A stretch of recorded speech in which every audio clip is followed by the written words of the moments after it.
Episode 36, and what are you wearing? Mate, I'm rocking a one of our now famous under-season Celsius versus Fahrenheit design. Good mate Chris, who does all my printed me this one off. Yeah, I love rocking the front print. I've updated the web store and you can now get this famous design on the front of your t-shirts or the jumper. Yeah, it's good times, mate. So if you go to Google and you search for underseasoned and black dog, will be the first thing that shows up, and you can now get the prints on the front on both a t-shirt and a jumper? Yep. Perfect. All right. Now, speaking of t-shirts, this is a new one you've got. This it's is also a new on the one, web mate. store? It sure is. By the time this goes to air, this one will be available. This is a bit of a parody logo here. I've stolen the idea off Ernest Cervantes by just going with the word brisket on the front of a t-shirt. Yeah, these are available now in the t-shirts and I reckon hoodies too.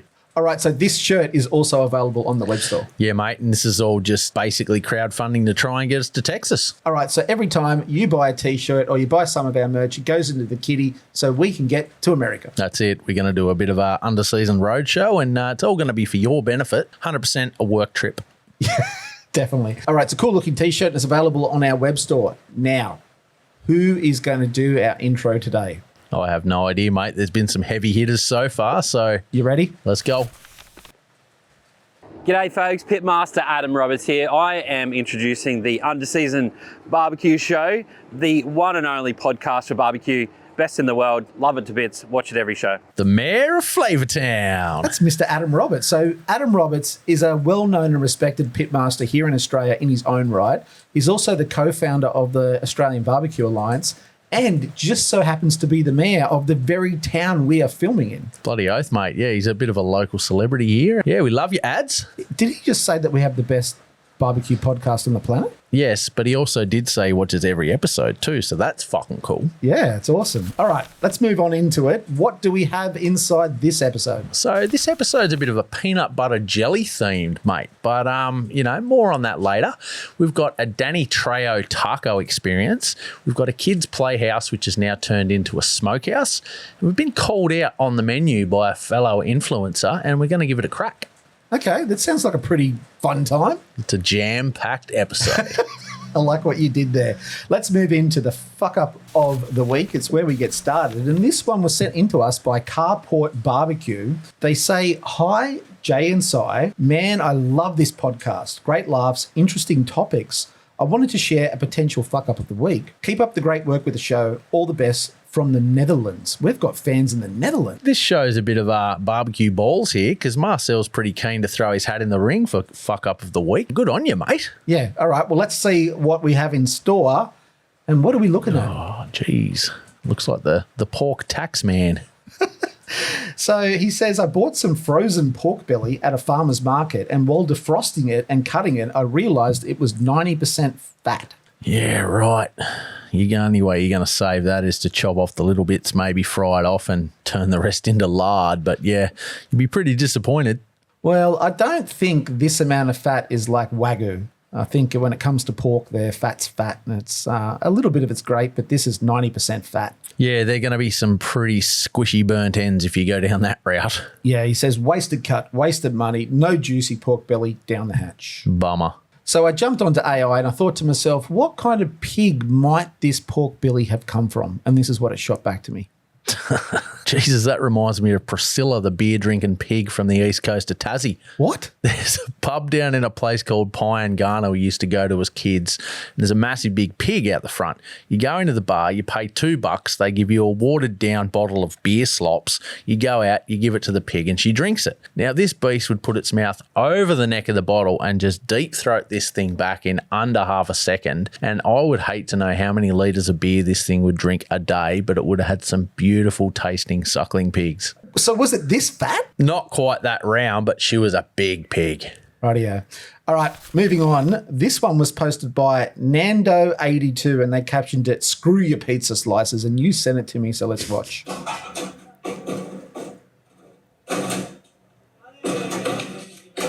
What's going on? He's fucking just... He's not doing anything right. He's got the guest t-shirt on. He's got the Diamante's about to come off and land in someone's pie. And I don't know where he's pulling them pizzas from, bro.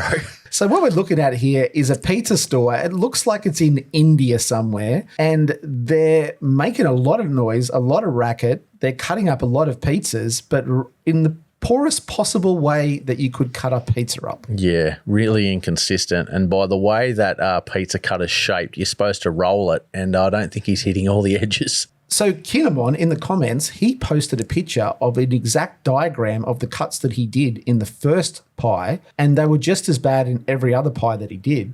And I would say 2 of those slices is 2/3 of the pizza, and the other 4 slices would be 1/3 of the pizza. That's it. Maybe it's mum, dad, and the 4 kids. Well, that's a good guess, because imagine it's only one pie, or a family can only afford one pie. Maybe he's cutting it up to the pecking order of the family. So if you're the little 2-year-old, you get the little piece. If you're the dad, you get the big one. You'd kind of hope there was a method to this madness, but I'm not sure. He might just be doing it for the views, mate. I feel like if he just took a second more to cut this pizza up, he'll do a 10 times better job. That's it. And also, if he just did less, he'd be better. Okay. Moving on to dishes of the week. Are you hungry? I'm starving, bro. Always hungry, man. So me and you share a lot of photos with each other through the week. Now, you're a self-confessed peanut butter fiend. Yeah, mate. I love my peanut butter. Any way you can have it. I love incorporating into the cooks and that sort of thing, and I'm all about it. Right. Well, let's jump into this one. Oh, stop it. We've talked about them on the show before. This dish is by GW's BBQ. Now, they came in at number 5, which is crazy on the Texas Monthly list. So, top 5 barbecue joint in all of Texas, aka the world. And these are crispy peanut butter and jelly pork ribs. Oh, I'm happy about that, mate. That's like 3 of my favourite things. Ribs, peanut butter, jelly. So these ribs are smoked, fried, and then glazed in a sweet, sticky strawberry rib glaze, and then drizzled with a rich Thai peanut sauce, and then topped with crushed peanuts and fresh green onion. I'm putting these on the menu, mate. I've got to give these a try, They eh? look amazing. They look so good. Okay, now on that. Now keep in mind, this was a special. They still have their completely normal menu, but in today's episode of You Can't Please Everybody, this was left in the comments. So Mucho here says, this is why I stopped going to y'all, taking my money to West Laco. They're doing it right over there. Fancy being the number 5 top barbecue restaurant in all of Texas, and somebody gets the shits because you did a special that they don't have to get. Maybe they're anaphylactic to peanuts. They could be. Could be. All right. This is depressing when you see these sorts of comments on the internet. It is, but the fact that she's named somewhere else she's taking her money indicates to me that she's one of their employees. Well, I did look at West Laco, and it's not actually a barbecue joint. It's a town. And there are 3 barbecue joints in that town. So I don't know which one she's referring to, but none of them look like they've got anything on GW's. Well, they're definitely not top 5. So this guy's literally only got 4 guys above him. So good luck being better. Rightio. Thanks for your 2 cents there, Mucho. Okay. I'm going to talk over the top of this one because it goes on for ages. And it was posted by Mary Carlson. And she says, who has the best cheese pool in Chicago? So good. I've never had the Chicago deep dish, but that looks like an experience. So what we're looking at here is someone who's lifting a slice of pizza and he's sitting down. Now he's put his arm as high as it goes and the pizza is still stretched back. Stands up now. That must be a stretch of about 6 feet, 4 feet. Oh, it's gone. It's gone. What do you reckon he got, 5 feet? Yeah, I reckon he got probably 5 feet, man. But yeah, that's good. Good looking pizza. Yum. He seems to be shocked that it's still going. Yeah, that's it. At some point, he realizes he's got no more arm left and he's like, I'm going to have to stand up. He's a large human too, so good on him. But that's good stringy cheese, isn't it? Like it doesn't slop when it falls back down. It doesn't look too greasy. No, I'd be happy about that. The one part that I don't know from this video is where it is in Chicago. Yeah, if you know, let us know. Okay. Next, this one was sent in to us by Paul Newman, and it's a potato Kiev. Yeah, right. The salad dressing guy. You made that joke last time this guy sent something in. Okay, so he says he used a metric fuck ton of mashed potatoes. That's his technical term, a metric fuck ton. He laid it on a chopping board to cool. He then got garlic butter rolled and frozen, rolled the garlic butter into a mashed potato ball, dusted with plain flour, egg wash, panko crumbs. Your favourite rub, egg wash, panko crumb again, deep fried, die happy. Sounds pretty good, man. I don't know what those things that are complimenting it with are. Are they split IKEA meatballs or something? All right, we're going to get to that, but tell me what you're looking at with the potato Kiev. The cross section's pretty good. It's the mashed potato looks nice and fluffy, but the garlic butter's sort of disappeared as he's cut it. But I'd be happy with that.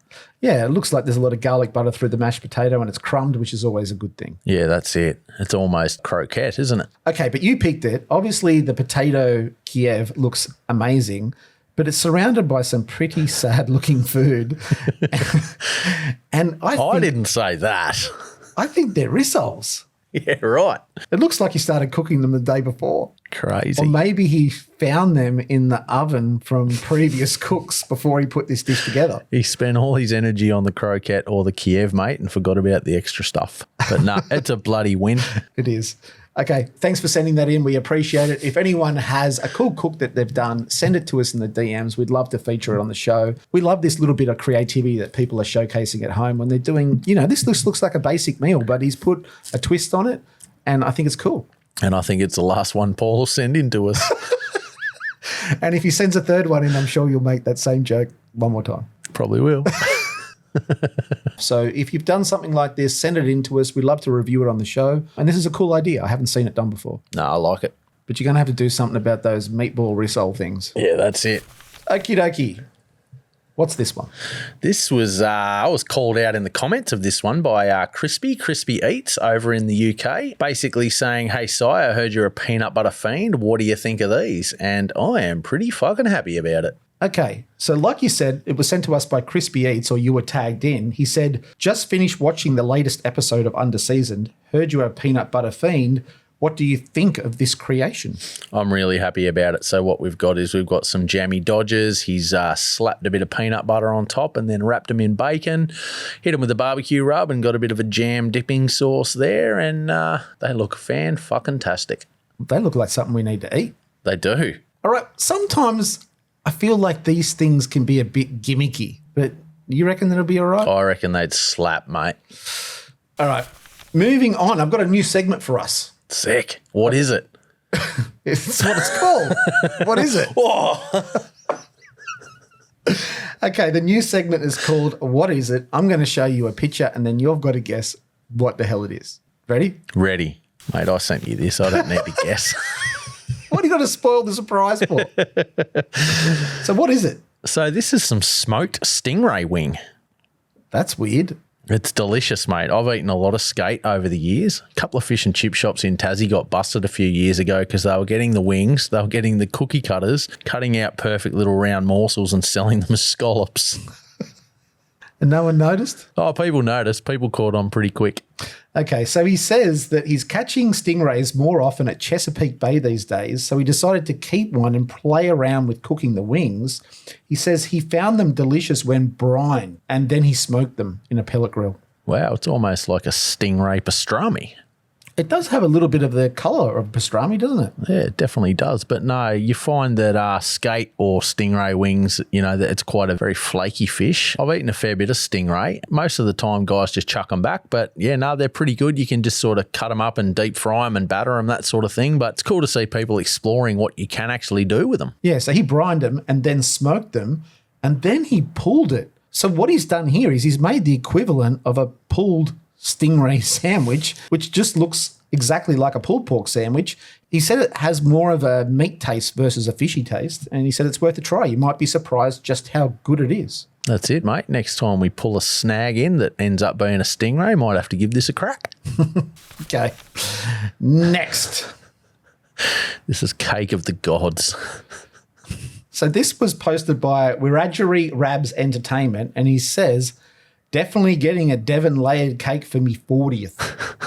So full Aussie slang there. And Devon is the equivalent of bologna. Or mortadella. Or mortadella. Mortadella is sort of a fancy Devon, it's got the chunks of fat and the cheese and the olives through it sometimes. But yeah, this is luncheon meat or poor man spam. So in between the slices of Devon in this layered Devon cake, it looks to be like maybe sour cream or I want to say like French onion dip or something. Mate, I reckon if he's keeping it true Aussie houso, it's got to be mashed potato. Ooh, okay. That might actually work. Yeah, that's it. Okay.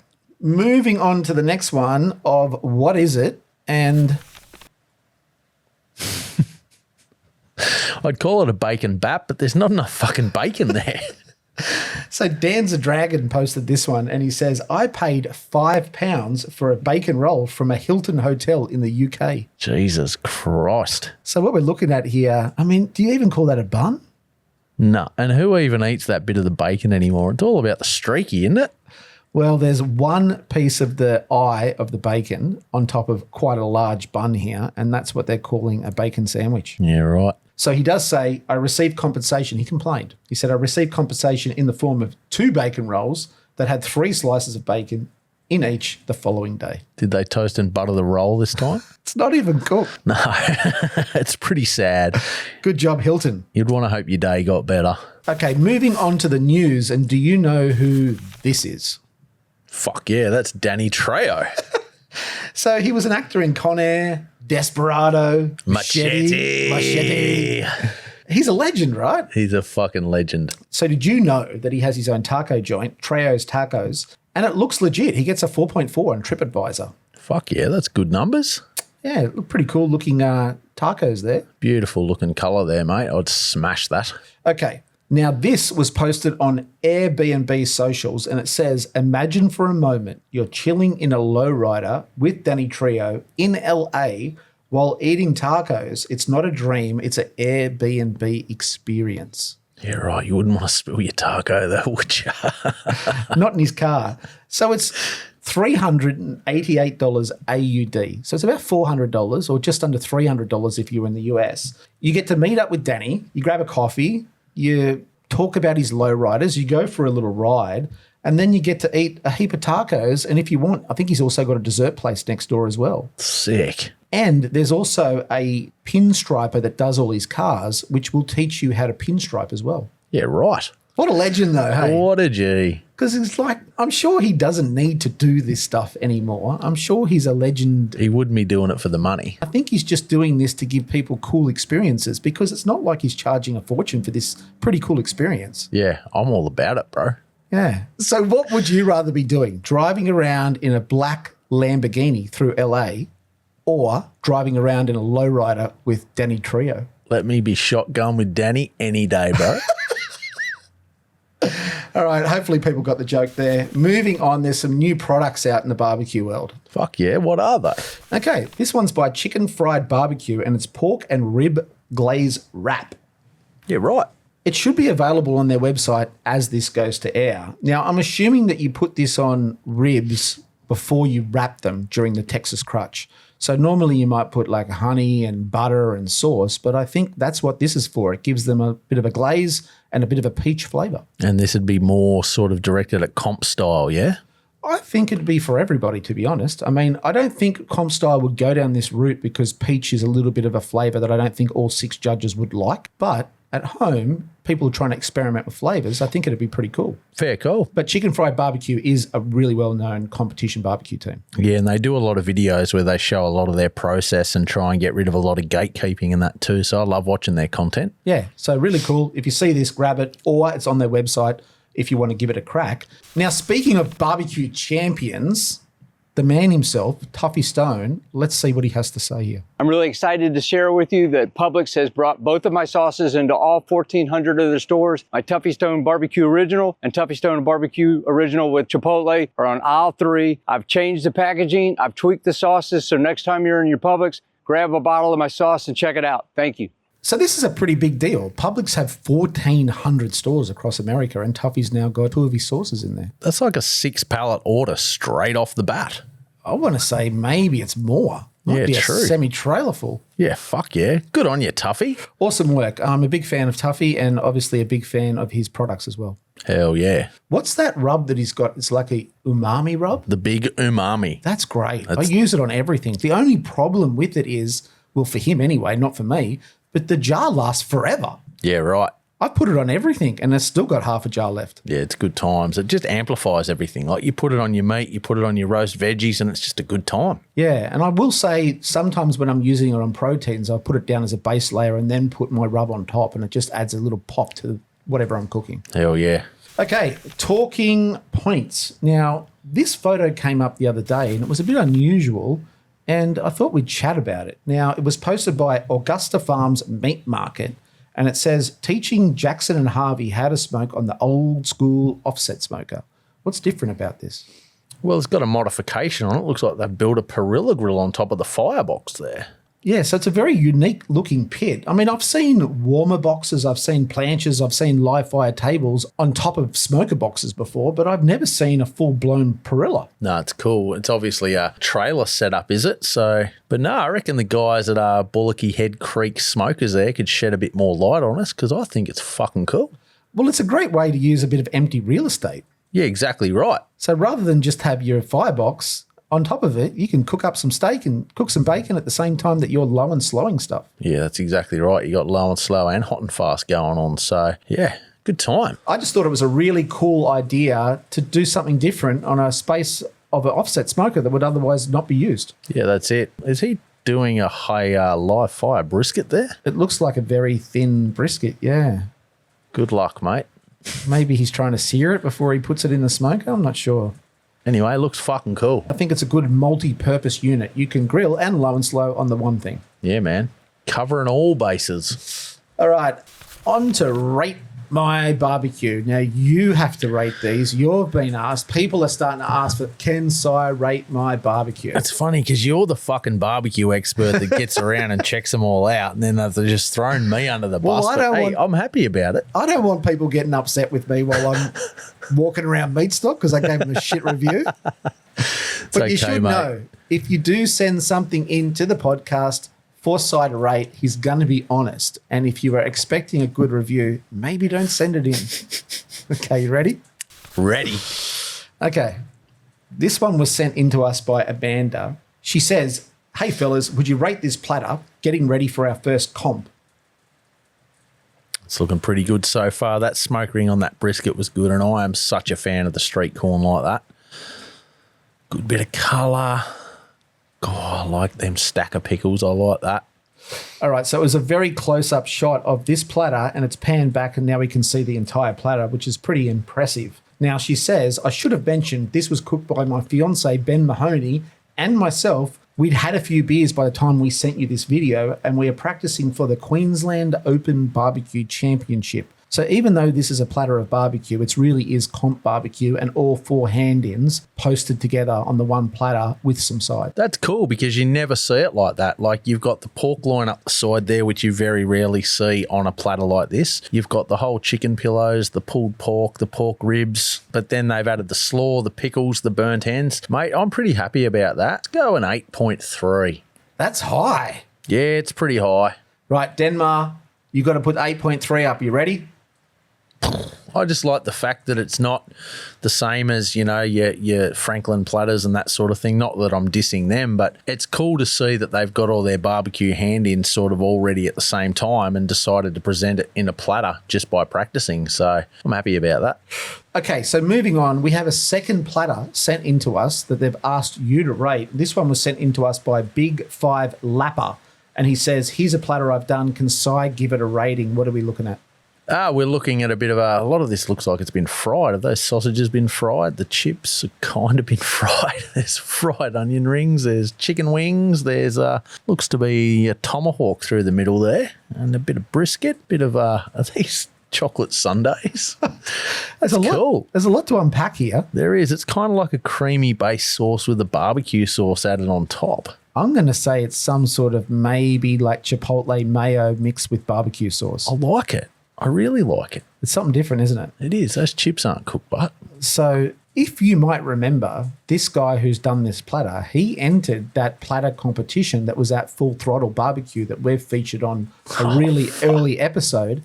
And I remember you giving him shit because his fries weren't cooked, his chips weren't cooked. Well, but he's made the same mistake. Well, he can't blame the fryer because look at those fucking onion rings. They're done awesomely. You just got to keep your chips in longer, bro. So they're good. The wings are good. Yeah, and that sausage looks fried, doesn't it? It does. But he does have what looks to be maybe some beef ribs or brisket on the board there. It looks like a big tomahawk steak. It looks like a bit of pulled pork. And those fries, I don't know if he knows where the on switch is for the fryer. Jay says that I get in trouble for it. But anyway, look. Score. We need a score. Score. 7.2. A 7.2. Denmark, can you put that score up, please? Headshots. So I think he loses a little bit of points here for the fries not being cooked again. And the slaw is a little bit more like a supermarket slaw. I do like what he's done with the sauces there. I do like the sides, but there needs to be a bit of a breakup of colour. Yeah, there is. There needs to be some pickles or at least some form of vegetables that's not a type of cabbage. Anyway, this guy's still keen to keep throwing them at us, so he'll get there. Right. Thanks, Big Five Lapper. Bit of art by Cy. Art by Cy. I'm intrigued. What have I been up to? I don't know. So what's this one? This is for our fellow podcasters over the ditch from Barbecue Base. We've got Neil down the bottom there and Alex up the top. This was a bit of artwork that was conceived on, I was a guest on one of their podcasts a couple of years ago, and we talked about some limited edition art, and I got this one together for the lads. This sort of tells a bit of a story of their journey as podcasters in the barbecue scene, both very well accomplished guys in the comp scene. So yeah, they know their way around the grills, and this was a good fun piece, this one. So you can listen to Barbecue Base, the podcast, on any of the major platforms, and they talk a lot about the competition scene over in New Zealand. The funny part about it is it's an English bloke and a South African that are talking about the New Zealand comp scene, but they do a bloody good job. I love the boys. So these guys are starting to do a fair bit more stuff, trying to get episodes out weekly, and they're starting to get some heavy hitters on the airwaves, and I love what the guys do. And yeah, I think this is merch, so get your mitts on it. Rightio, you can jump on and follow the Barbecue Base podcast. Okay, I've got a bit of food fashion. Jesus. We love a bit of food fashion. You're rocking a bit of food fashion. Most of what I wear these days is sometimes food related. It is, mate. It's got to be. It's either a barbecue t-shirt or a barbecue hat. Or a pizza hat. We're into our pizza. We are. So, food fashion. Do you follow a guy on Instagram called the Vulgar Chef? I've seen his stuff around, but no, I'm not actually an avid follower, but I might have to check it out a bit more. Yeah, so if you're not following him on Instagram, I can highly recommend him. Go and give him a follow. He's got some hilarious content, but more about that for another day. He's got 300,000 followers, and he's made up a series of merch that you can buy on his website, and he says he's looking for Great Glizzy Tour donations. Yeah, right. He wants to do a hot dog tour. So he says, it's that time of the year again. I'm prepping the heavy Chevy and I'm getting myself ready to embark on nature's most significant hot dog tour. Jesus. He says, if you want to help keep my gas tank full and my throat littered with hot dogs, here's where you can help crowdfund the tour. Buy some of his cool merch. That is pretty cool. Don't know how Guy Fieri feels about it, but He's got his own tote bag. Yeah, fucking oath he does. Flavortown. I like his Glizzy Gobbler t-shirt. You'd have to pick where you wore that though, mate. If you went to that meat nightclub in Bangkok, you'd have a line up in front of you. All right, and he's also got some cool merch for the kids too. This t-shirt we're looking at says, cannot be trusted around chicken nuggets. How good is it when you have kids and you start going out again and you can order off the kids menu and you can just have nuggets and chips and tomato sauce at the pub? You're not allowed to do that normally, are you? I think you can, but it just feels better when you're eating your daughter's dinner. All right, if you want to support this guy on his Glizzy tour of the States and you want to help keep, what does he say, hot dogs down his throat, you can visit thevulgarchef.com. That's it, mate. All right, tattoos. Tattoos. What do you got for me? Now, a lot of people might not know this, but you've spent a little bit of your career as a tattoo artist. Sure did. I spent a good 5 years tattooing back in the day. I don't do it anymore, so don't hit me up. All right. Well, that makes you authorized to talk about such things, and that's why I want you to tell me what this is. That looks like a tattoo that's too small for what it is. It's a stencil? It is a stencil. So what happens is you do the design, you feed it through a machine that then turns it into a stencil with the purple transfer here. You put that on the skin, and that's what you work off. So it was posted by HNNH Tattoo, and it says, loved creating this heirloom tomato mix for Sydney's birthday. And I'm going to show you the reveal here. And I don't know, from an outsider's point of view that doesn't know a lot about tattoos, That looks like a pretty cool cross-section of tomatoes, heirloom tomatoes, in yellow, orange, red, and green. And those last few words you said screams red flags to me, because tattoos need structure, and a lot of those colours aren't really going to translate once the piece heals. I could be completely wrong, but when you do your tattoo apprenticeship, these sorts of things are what you want to stay away from, because they might look cool here, but how's it going to hold up once it heals? It's very small, it's very dainty, there's no real line work to hold it all together, and you do run the risk of this just turning into a green and red blob.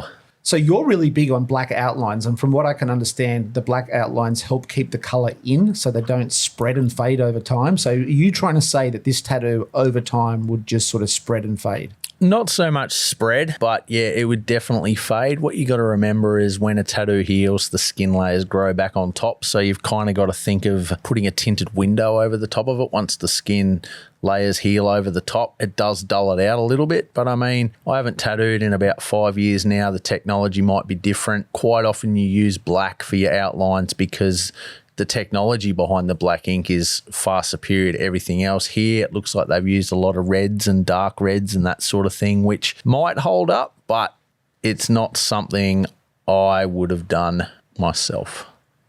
I'm digging a deep fucking hole here. All right, if I've got one request for this tattoo, it's this. You ready? Yes. That's a cool tattoo, that salt shaker. Well, AI created that for me. And on the other forearm, because this original tattoo of the tomatoes is on her forearm, I've got a salt shaker. I figure those two things need to go together. So that's not a real tattoo, that's AI. That's AI. Fuck. Please create a hyper-realistic AI tattoo on the forearm of somebody, which is a salt shaker. So even AI knows that bold will hold. Well, these two things together, boom, that umami flavour. That's next on your list, isn't it? Interactive tattoos.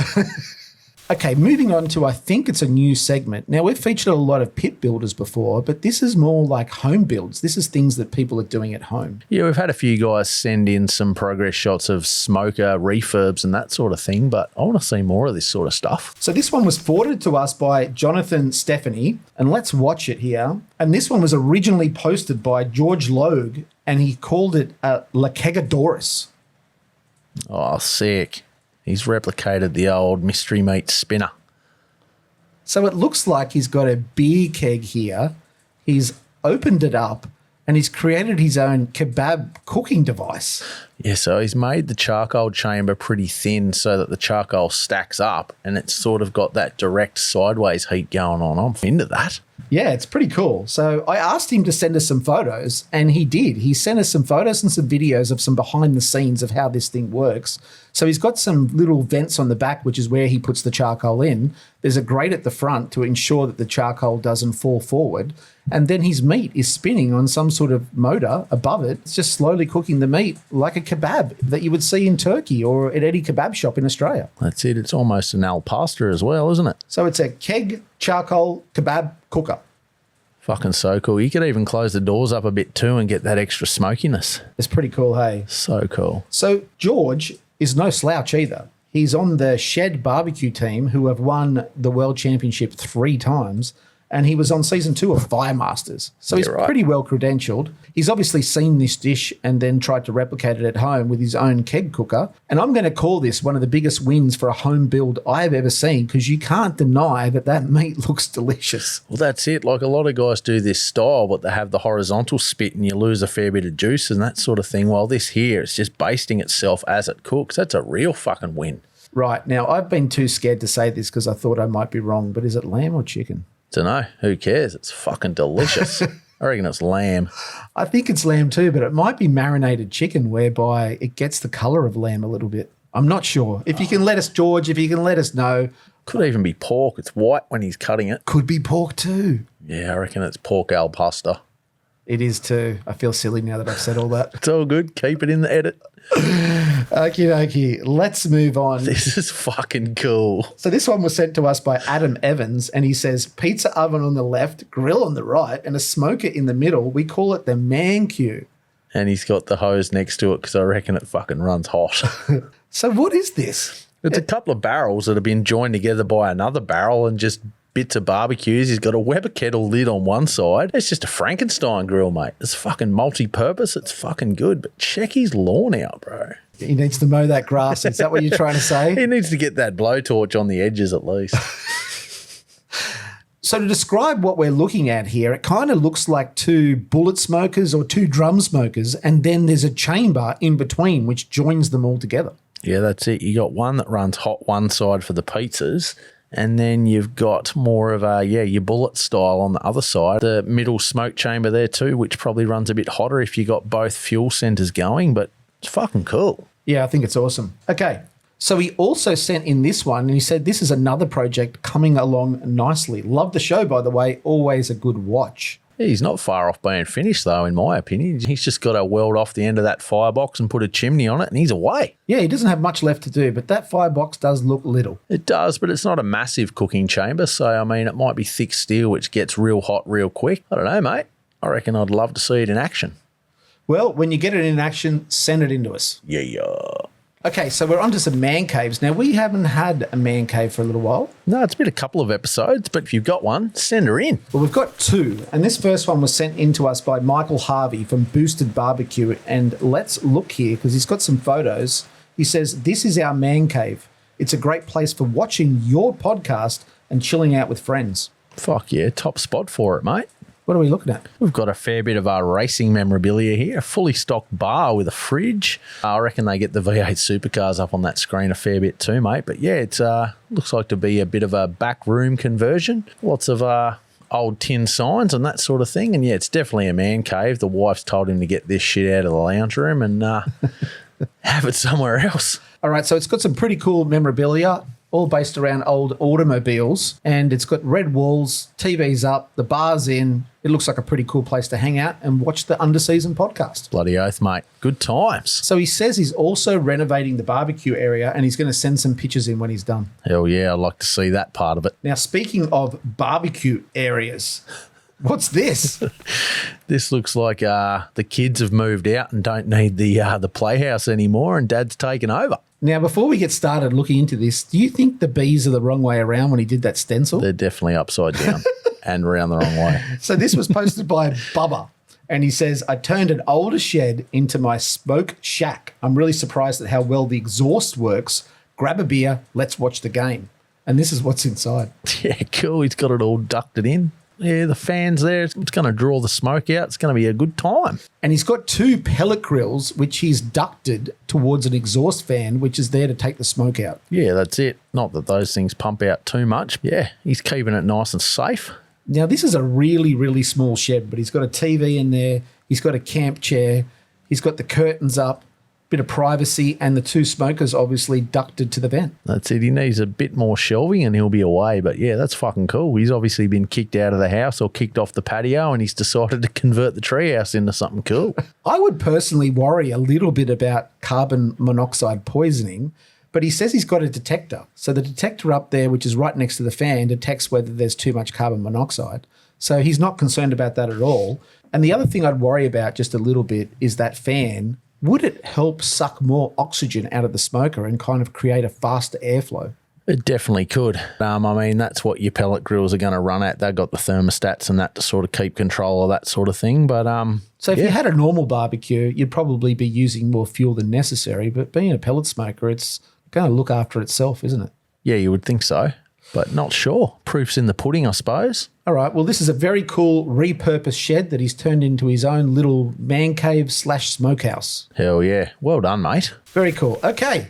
On the menu. What do you have today? Well, mate, like we covered earlier in the show, Crispy Eats called us out. We've gone down the peanut butter, bacon, jammy Dodger route. Say that again. Peanut butter, bacon, jammy Dodgers. The old peanut butter, bacon, jammy Dodger. The old jammy Dodger, mate. All right, tell me what's going on here. What are the ingredients? Rightio. So jammy Dodgers, I do believe, are just a bit of a shortbread cookie with the jam slapped in the middle there. So what we've done, we've taken them, we've put a massive big lick of smoochy peanut butter on the top. I've hit them with some Montreal sweet maple rub. a beautiful one from Blue Smoke there. I've then wrapped them in bacon and then hit them with the rub again. So we're getting a double dose there. There's a good bit of heat in that rub. And we've fired up the smoker, fired up the Traeger, got it at about 300 because I wanted it to go pretty hot to give that bacon that good bit of cooking that it needed. They were fucking delicious, man. So you weren't shy with the rub here. You've got some good amount of rub on there. Yeah, mate. And I did turn them upside down and rub the bottom too. So make sure you don't troll me for that. You might notice that 8 of them go into the smoker and there's only 6 on the tray here. So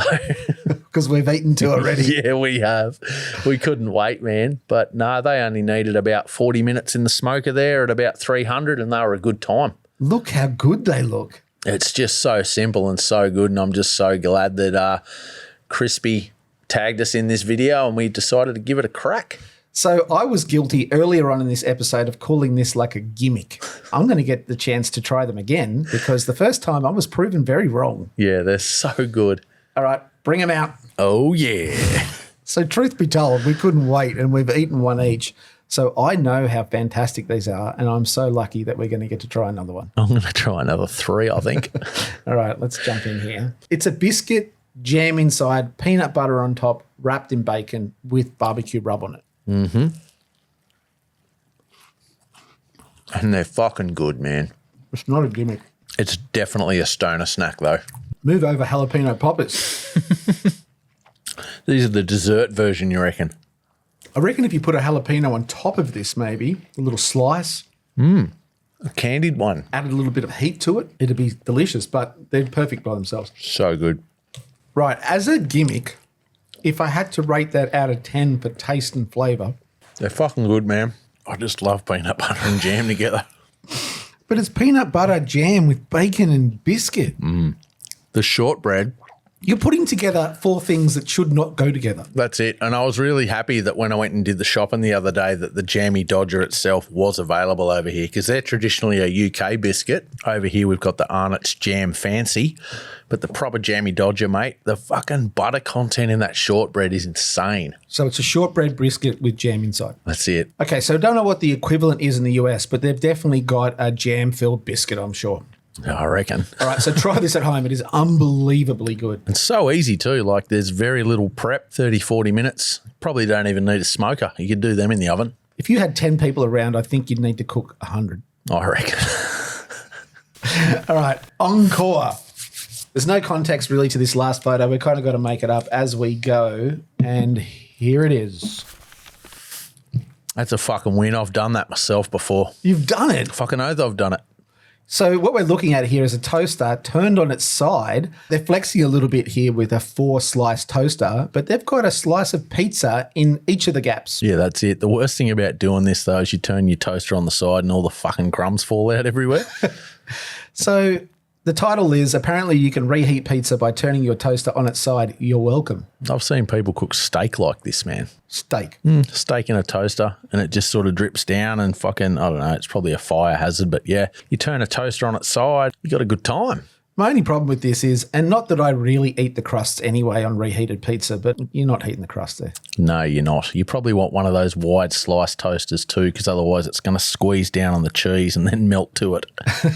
Okay, so this is a pretty cool hack. Turn your toaster on its side and you can reheat your slices of pizza. That's it. What's your preferred pizza reheat method? You know what? Microwave is my preferred choice, but you lose all the crispiness, but it's fast and quick. If you do the oven method, which is much more preferred, then it takes time. Yeah. And I want to eat it now. So then you've got to wait 20 minutes for the oven to heat up and another 5 minutes for the pizza to heat up. I've tried the route of the air fryer as well, but I just end up using the microwave. What about you? I like to microwave it so it's soggy, fry pan, then a little cup of water next to it with the lid on so it steams it in the finish so you get a crispy bottom and a steamed top. Oh, you're going all gourmet when you're reheating. Bro, I've been down this rabbit hole, and sometimes in the Traeger too, but you put it in from the start so it gets all the build-up smoke in the heat-up stages, and it only needs about 20 minutes in there. You reheat pizza in the Traeger. Yeah, bro. It's an oven. All right, that's absolutely awesome. We're done. We're done. Episode over. Episode over. Episode 36 in the fucking mix. These episodes are not easy to put together. I hope people appreciate that there's a lot of time and effort that goes into these things, and you're taking your time out. I'm taking my time out. So what that means is you need to hit us with a like, a share, subscribe. I mean, it doesn't take much for someone to share a bit of content on Instagram or hit a like on YouTube. That's it. It costs you nothing to reshare something on your social media, tag us, that sort of thing. Send us a message if you love it. If you hate it, buy some merch. We're trying to build a community here and shed light on what we love. And yeah, a lot of work goes into this. We're just lucky that we really enjoy doing it. But yeah, it's all for you guys out there. Yeah, show us some love. And see you next Tuesday. see you next Tuesday.